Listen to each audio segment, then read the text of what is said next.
Baik, di kandang ini terdapat sistem liter di mana ayam itu bisa mengekspresikan perilaku alamiahnya seperti mandi debu atau yang kita kenal dengan dust bathing, dan enrichment itu sifatnya tidak boleh membahayakan ayam itu sendiri. Flicker pada ayam itu bisa menyebabkan ayam stres.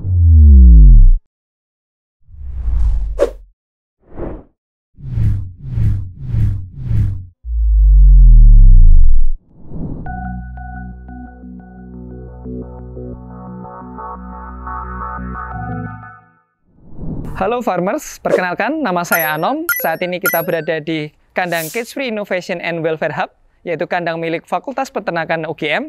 Dan kandang ini telah berdiri sejak tahun 2023 dan dibangun di tahun 2022. Nah, pertama dari kandang ini terdapat sistem biosecurity yang dibagi menjadi 3 zona. Zona merah, zona kuning, dan zona hijau. Zona merah itu adalah zona di mana zona kotor berasal dari area luar kandang sampai akan masuk ke kandang, dan zona kuning merupakan zona transisi di mana zona transisi dari area kotor ke area bersih. Nah, yang terakhir merupakan zona hijau, yaitu zona bersih yang merupakan ayam itu dipelihara. Saat ini kita berada di service room. Ya, di tempat service room ada koleksi telur, tempat untuk koleksi telur, tempat penyimpanan pakan, serta tempat untuk panel.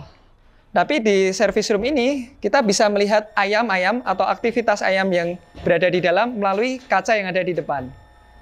Ukuran kandang yaitu 10 kali 40 meter dengan kapasitas ayam yaitu 2.600, dengan per meternya itu diisi 6 meter persegi atau 1 meter bisa diisi dengan 6 ayam. Standar untuk pengisian ayam atau densitas ayam itu berkisar 6-7 ekor per meter persegi. Selanjutnya saya juga akan menjelaskan terkait air minum di sini, karena air minum di sini kita menggunakan sistem nipple drinker, dan untuk sumbernya itu berasal dari toren yang berada di depan, dan toren itu akan airnya masuk melalui sini, melewati sini, dan difilter di sini. Nah, di tempat ini juga kita juga memberikan istilahnya vaksin melalui air minum dengan alat ini. Dengan alat ini, kita bisa mengatur dosis yang sesuai untuk ayam pada umurnya, serta jumlah dari ayam yang berada di kandang. Nah, sebelum memberikan vaksinasi melalui air minum, kita juga melakukan flush system juga terlebih dahulu. Baik, di kandang ini terdapat sistem liter, di mana ayam itu bisa mengekspresikan perilaku alamiahnya seperti mandi debu atau yang kita kenal dengan dust bathing. Lalu di tempat liter ini juga, ayam itu bisa berlarian sehingga mereka bebas juga, dan di tempat liter juga kita sediakan enrichment. Selain liter area, di sini juga ada area slat, lalu area untuk tempat bertengger, area untuk minum, serta area untuk ayam bertelur. Nah, area ayam bertelur ini dinamakan dengan area nest boxes. Untuk area standar untuk ayam bertengger, ayam minimal adalah 12 cm, sehingga tempat tenggeran ini kita rancang untuk kapasitas 3.000 ekor ayam. Ketika bertelur, ayam akan pergi ke nest boxes. Nah, caranya gimana? Jadi di awal masa ayam itu datang, kita latih dengan training atau nest training. Nah, ayam kita tempatkan ke nest boxes-nya, sehingga ketika ayam mengenal nest box-nya, mereka akan pergi ke situ. Nah, nest box ini kita usahakan dalam area gelap, karena ayam akan bertelur di tempat yang gelap. Untuk jalur air minum, ini ada 2, ada di sebelah kanan dan sebelah kiri, dekatan dengan nest box. Air minum ini sangatlah penting, di mana ayam akan, jika merasa haus, ayam akan minum, dan ketika menemukan tempat minum, di situ pula juga terdapat nest box, sehingga ayam lebih mudah mengenali, oh, di sini ternyata ada nest box-nya gitu. Jalur air minum ini kita buat ada 2 dan sudah didesain sedemikian rupa karena ketika air itu berdekatan dengan nest box, diharapkan ayam itu mudah mengenali nest box itu berada, serta air minum ini kan sangat penting bagi ayam, yaitu 2 kali minum, 2 kali makannya dia. Jadi isu untuk feeder packing atau feeder damaging pada ayam cage free ini, kita mempunyai solusi dengan penambahan enrichment. penambahan enrichment atau yang kita kenal dengan objek pengayaan ini, kita sediakan hampir tiap hari berupa satu, batu, limestone, bisa batu apapun itu, batu apung ataupun batu kapur.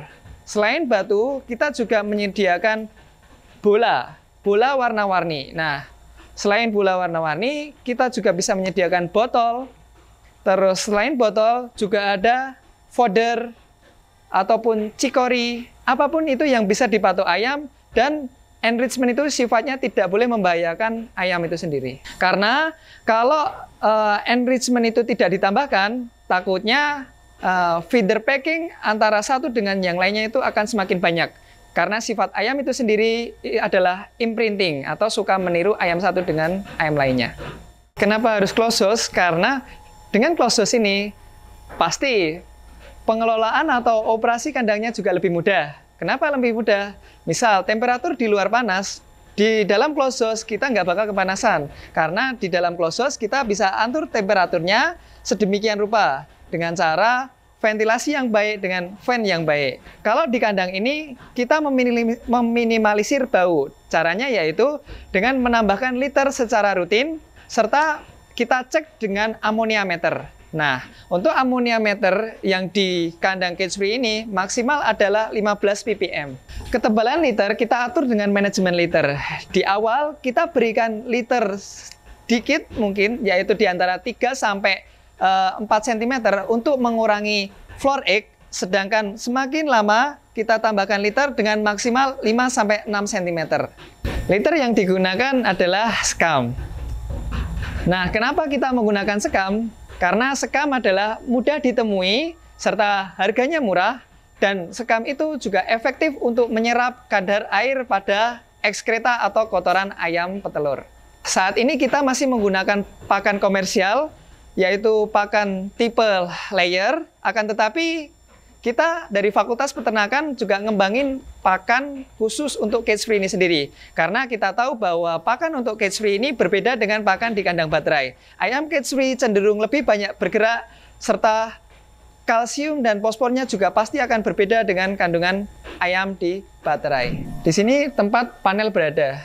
Nah, di tempat panel ini saya sebagai farm worker di sini itu sangat dimudahkan, karena dari tempat sini saya tidak perlu masuk ke kandang, karena di tempat sini kita bisa melihat satu fan, lalu temperatur, lalu kelembapan, lalu bobot badan aktual, serta temperatur di luar.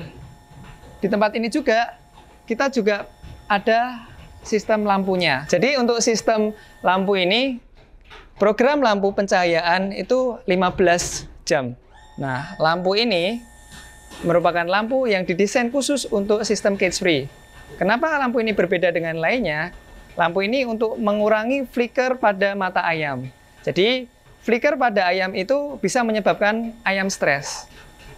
Lalu, lampu ini juga bisa diganti warnanya. Bisa berubah menjadi biru, merah, ungu, ataupun yang lainnya. Contoh, jika kita melakukan vaksinasi, lampu kita rubah menjadi biru. Dan jika ayam itu banyak yang melakukan feeder packing atau feeder damaging, lampu ini kita rubah menjadi merah. Nah, kalau bertelur bagaimana? Nah, lampu jika ayam sedang bertelur, kita naikkan intensitasnya. Nah, ketika lampu itu naik intensitasnya, maka ayam akan pergi ke nest box. Ayam itu bertelur dari pagi, dari cahaya itu mulai masuk. Kalau di kandang ini jam 4.30 atau jam 5-an itu lampu udah nyala, nest box mulai membuka. Nest box dibuka sampai sore. Tetapi intensitas lampu kita naikkan dari jam 8 sampai jam 12. Sehingga dari jam 8 sampai jam 12 tadi ayam mulai bertelur secara masif.